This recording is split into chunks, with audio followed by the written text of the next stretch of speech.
Hello, my name is Anjani and this is Eduardo. And we decided last night to do a video together, and we don't really have any idea what the video is going to be about. But I have a few questions. Every time I ask him questions, it always sort of broadens or expands my ability to perceive things. So I wanted to do that on a video so you can also enjoy it or be entertained. So one of the things that I recently wrote an article about is called Consciousness Not for Sale. So I was thinking about asking you, number one, what is consciousness? You know, everybody's talking about they want to evolution, evolve their consciousness. And when I'm saying it's not for sale, what I'm noticing is that everybody is trying to make it seem out of reach, and that we have to go to some place to evolve, and we have to pay a lot of money for evolution. And number one is question I want to ask is, what is consciousness? Because a lot of my clients who come in here, if I say to them evolution of consciousness, they might, it's like, what even does that mean? So Okay. My understanding of consciousness is the first thing. So that what we call it, the primordial, the before anything else. So first there's consciousness, then there's everything else. It's also the source of all else and the return of everything else. So, and consciousness is the impulse, it's the guiding factor behind all life. It's what makes, you know, us want to drink water. It's what makes us want to create music. It's what makes us be us. Consciousness, to me, is the it's what the ocean is to the fish. You know, it's that we are not quite aware that we're in it, or that we live from it, and that we depend on it, but yet it's everything that rules our life. And it does not have to evolve. It does not need any improvement. It's not working on anything. It's already completely satisfied and at its peak. It needs not us.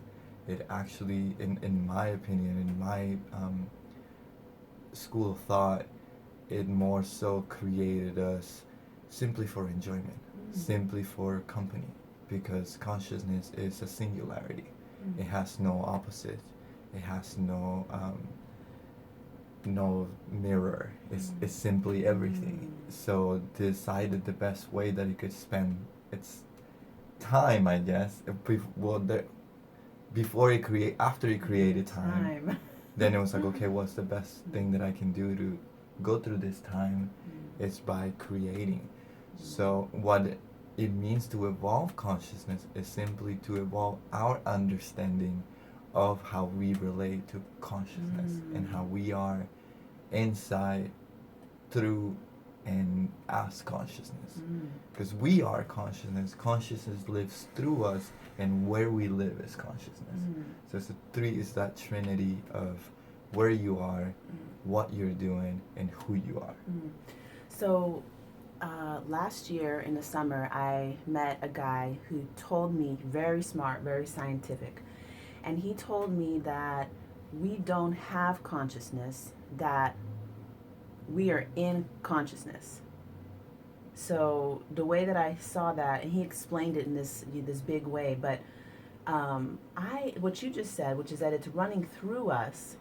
So is it just like words and use of words to say that we don't have it? If we didn't have it, we couldn't speak.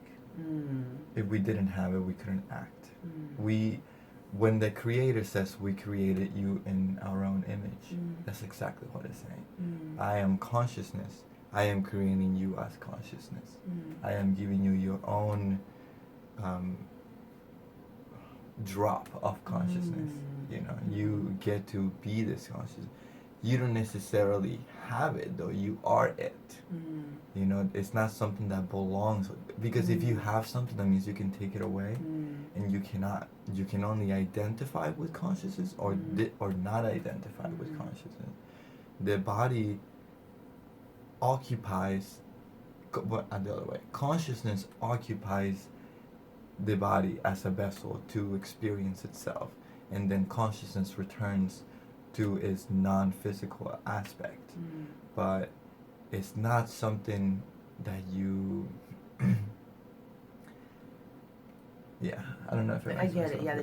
So then that reminds me of this thing. So the vertical self, this is just some idea that I'm understanding from an alchemy book that I've been reading. So there's vertical self and then horizontal self. And I think the way that the author of the book, I can't remember, else I would say that here, is describing that like this way that we're, you know, when I'm talking about connecting to the above and connecting to the below and running energy through the body, that this I imagine to be like the vertical self. So the consciousness is coming through. Then the horizontal self. So and in the heart, this energy meets. So that the horizontal self would be like my own, you know, the uniqueness that everybody has. So when I read astrology charts, it's like everybody has their own unique flavors and the way that they're expressing consciousness. So what do you think about like, okay, you don't have to think about it like the horizontal self, but I actually came up with my own version of that a long time ago. And how I described it was the vertical self is what I call the soul. The soul is like imagine like a spike in a wheel, so that it runs from one side of the spike to the other, to one part of the wheel to the other part of the wheel, and this is our soul, which contains all our lives, everything that we've experienced, all that makes us identify with our own energy signature. That is our soul, which, you know, evolves in its own ways, has its own destiny, connects with its left levels, and is living its own purpose through the mightiness of consciousness. And then the horizontal aspect of it, I call the spirit, which is the spirit of the planet, the spirit of the plants, the spirit of the moment, the sacred space, which is this energy that kind of, or also what I call the framework, is where we get to play. We bring our soul to spirit, and then there's that dance, there's that relationship between what the soul has in its own purpose and what spirit provides. So people don't say the soul provides, people say spirit provides. People don't say, you know, it's a little difficult to make sense of the language with it because it's been so twisted for so long. But my understanding with it has always been like, you know, the spirit is like the vacuum consciousness, the connecting field, you know, that energetic connectedness that we all have, where we experience things, our psychic abilities, our, you know, ancient memories, our akashic records. That's the spirit. And the soul is your own mighty soul, your own, you know, your higher self, your and it goes deep and deep and deep and fire up until it connects to, you know, the creator itself. And then it can go slow and low and low and connect to darkness itself, where there is no relation to the creator. That's how I see it. So in Vedic tradition, they have this whole way, the way my teacher told us was like that he gave us an example of an orange, and that we're peeling, and each part of the orange had, it was like the soul, the words really, the Atman, I can't remember it all right now, but I can see the image in my mind, and then all the veins that run through the orange. But okay, so the words higher self and soul and spirit, like a lot of different ancient texts have different sort of, well, of course they have different words for it, because in the Egyptian writings they talk about the Ba and the Ka and the, you know, whatever. There's always three, right? There's always like a trinity. So I think partially that gets it really confusing, and this is the point where people are like, okay, I don't really, you know. Mm-hmm. So how can we make it where, going back to the original thing about consciousness, because to make it really simple, so people, they want to evolve. Everybody wants to, and even in our natural instinct, even if we're not saying in our life, like my main thing is I want to evolve. I want to grow and learn. Even if somebody's not saying that that's their most important thing, we all have it in us to strive to grow and to evolve. So since consciousness is for sale, people are selling it, what are some ways that people can interact most simply, you know? Because most of the people who come to me, I feel like they live in in the material world, like Madonna said, the material girls. Nothing wrong with that. That's what we've been programmed to care about, and that's the only thing we know about, really. I mean, they don't teach us in school about your soul and the spirit, and although my kids have been learning more about Egyptian mythology and stuff, which I think is really cool. But what's something that people can, just a new framework to take in their mind to not have to pay a ton of money to evolve? Yeah, it's important to have teachers. It's important to have people who have gone through the experience and are aware of the pathways and have experienced the knowledge. I personally spend money and paid, and So have I. yeah, so have you. And it's important that we do so, but it's not dependent on, and it's not necessary.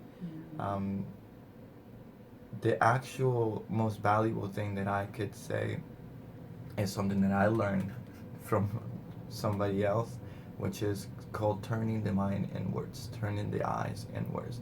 Our eyes are trained to look out. They're always looking out. There's eyes looking out, out, out, out.